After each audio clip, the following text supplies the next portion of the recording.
After attending my grandfather's funeral in 2006, I was given a box of old film reels to transfer to DVD. It was through these old film reels that I wanted to find out who my grandfather was, Michael James Ficke.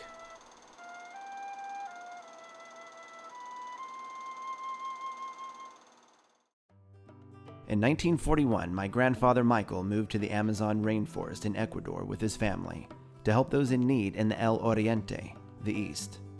The Oriente accounts for half of the country's total land surface, though populated by fewer than 5% of the population due to the fact that the Andes Mountains stand between the coastal area and the wide open jungle. The village Michael moved to had no electricity, telephones, running water, or automobiles, and was known for its head-hunting Indians, the Jivas, who took their enemy's head and shrank it in order to scare other enemies away. Michael's first impression of the Amazon jungle was forest, and more forest. The beauty that the tropic offered him was also a wall that separated him from others, especially the remainder of civilization.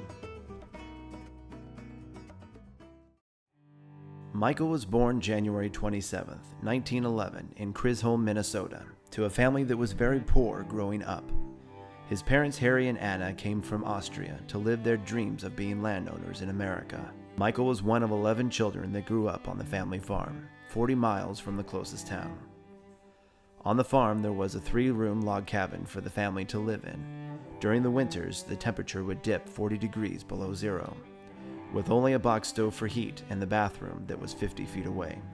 Michael attended school but never completed a full year because he left for spring to plow and plant on the farm.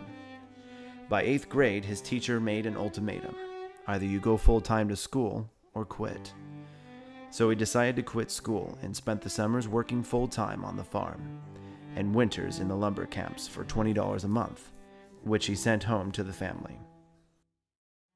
Michael was 11 years old when his father was critically injured after being run over by a truck.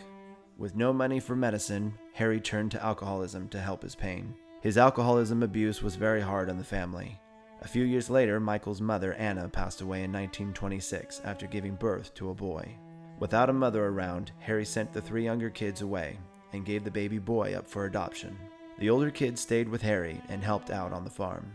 Later in 1933, Michael was accepted to Bible school in Kansas City, but decided to wait because of his father's health. Michael helped out on the farm and did side work for his neighbor to make money for the family. The following year, in 1934, Michael's father Harry passed away, and soon after, Michael left for Bible school. While attending Bible school in Kansas City, Missouri, Michael met his future wife, Ella. While dating, Ella discovered Michael's intentions of going overseas to do mission work, and told him that the relationship wasn't going to work out because her health wouldn't allow her to go overseas. Michael replied, "We'll let God handle that." Needless to say, later on, Michael and Ella were married in Minnesota on May 21, 1938.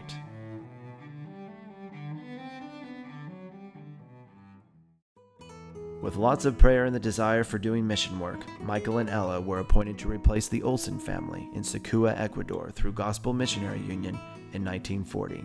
They bought the Olsen estate in Ecuador to establish legal residence in the country in July 1941. After months of training and the birth of their first son, Jack, Michael took his 1-year-old son and 6-month pregnant wife on a streamliner from New York to Ecuador. The liner took 10 days to arrive in Ecuador, which was only the beginning of their journey to the small village of Sakua. After reaching the shore, they went by train and bus to reach the city of Riobamba, where Ella was on bed rest by the doctor until the baby was born. Michael went ahead alone to the small village of Sakua, traveling the brutal Macas Trail for 3 weeks through the Andes Mountains by foot and mule on the narrow path, with lots of rain and thousands of insects. He also had to cross rivers without bridges and avoid the thick mud that went up to the belly of the mules. Michael returned later to Riobamba to see the birth of his daughter, Janice. When Janice was 3 months old, the doctor released Ella from the hospital, and the family finally left for Sakua. This time, Michael took an easier route, which only required 5 days on a mule. They safely arrived at their residence a few miles outside of Sakua, called Evangelical Mission. Back in the 30s, the Roman Church had complete political, social, and religious power over the jungle, and it flexed its muscles to retain power over the people by doing some harsh things when that power was threatened. In Sakua at that time, settlers had begun to struggle in due to the loss of employment, because the government was giving free land to people if they would settle in the jungle. At this point, the government felt the need of a local authority in Sakua, so they sent a political lieutenant to the city.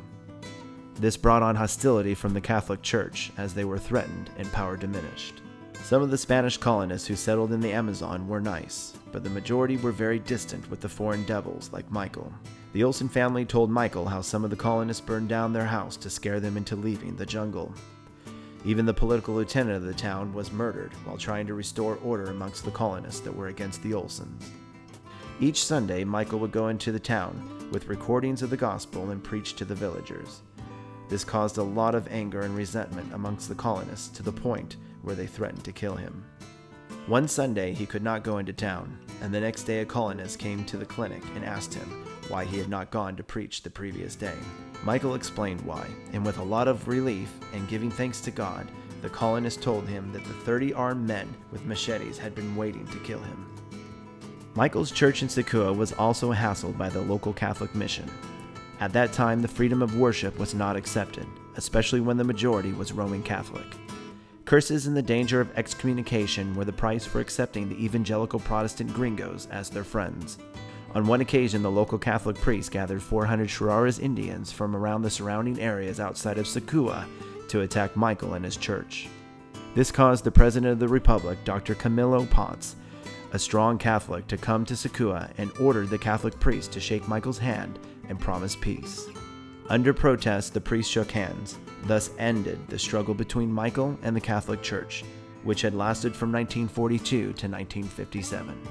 In 1943, Michael built a school for the Shirara children to learn how to read and write, and opened a small clinic to help villagers who required medication. Then there was an epidemic of the yaws, a tropical illness that attacks the skin and bones. The lack of medication made the epidemic severe. At the same time, Ella became very ill, and Michael decided to take her to Dr. Ronaldo Mountain in the city. While the doctor was attending to Ella, he asked Michael, "How is life in Sakua?"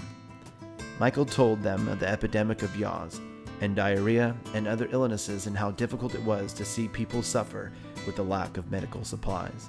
Dr. Mountain sent a telegram to the government of Ecuador asking for medicines and permission to send the medical equipment to Sakua. Dr. Mountain received permission, and Michael was appointed as the representative of Sakua. The medicine arrived at Michael's house 15 days later, and he was taught the right dosage and how to administer the medication. One day during 1945, Michael was walking and meditating amid the majestic mountains and the panorama of the immense green carpet, thinking of the greatness of God that extended into the mountains, sun, and the greenness that surrounded him. He heard a voice that spoke to his heart and mind, telling him, "Michael, where you walk, build a trail for light aircraft."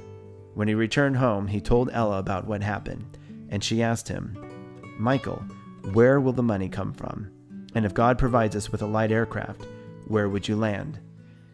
In the town where Michael lived was a woman who offered to sell her land to the evangelical mission and told Michael, "If you don't have the money now, you can pay later."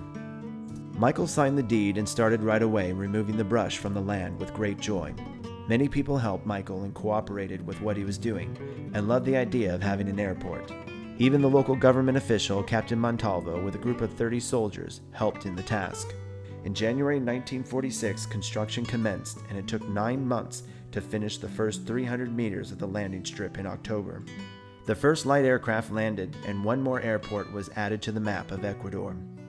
In 1948, Michael increased the landing strip another 300 meters so small military planes could land safely.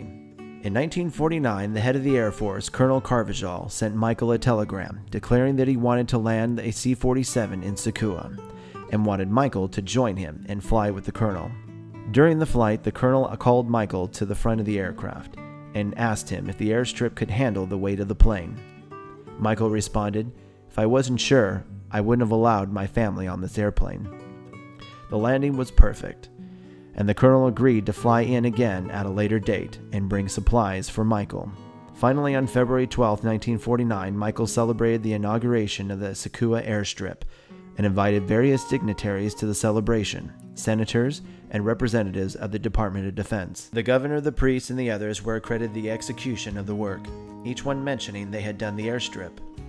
While Michael was helping his wife with the preparation of the food for the guests, someone mentioned his name and called for him. Michael greeted the delegation that had come to the event and said, "Gentlemen, I was not the one who did this work. It was my God that directed me and gave me the strength. I remember his voice in my heart that day, when it was put in my mind to construct this field of aviation, which is now real. The problems of yesterday are simply memories, and today is reality. I first give thanks to God, and to that immeasurable group of people that collaborated with me in making it true for everyone to benefit." The first trip started the progress and development of the Amazon jungle. The airport was already recognized as another form of income to the region. Rough paths into the region would be transformed in a few years to allow automobiles, and carriers quickly became less important in controlling the commerce. The military planes brought in the first jeeps and dump trucks into the Amazon jungle. The mission acquisition of the first portable sawmill in 1955 was provided to serve the people with the condition that half of the cut product would be for the supplier of the wood and the other half for the evangelical mission. The wood was used in construction and repair of 2 schools and new buildings for the mission. The years following, Michael traveled around the surrounding villages, building better roads for transportation. He even got the American Army of Panama to fly in and drop off heavy machinery and fuel for the road work. Through all this hard work, Michael was able to raise a family of 5 children, who loved their father and went on trips with him in the jungle and vacationed here in America. After 35 years of serving in Ecuador, Michael and Ella retired to Florida. Michael would later return to Ecuador in 1989 to receive a medal for his work in the Amazon from the Ecuadorian government. Michael passed away April 11, 2002, as a man known to many in Ecuador as a tireless advocate for the rights of Ecuadorian nationals and simple loving husband, father, and grandfather to his family.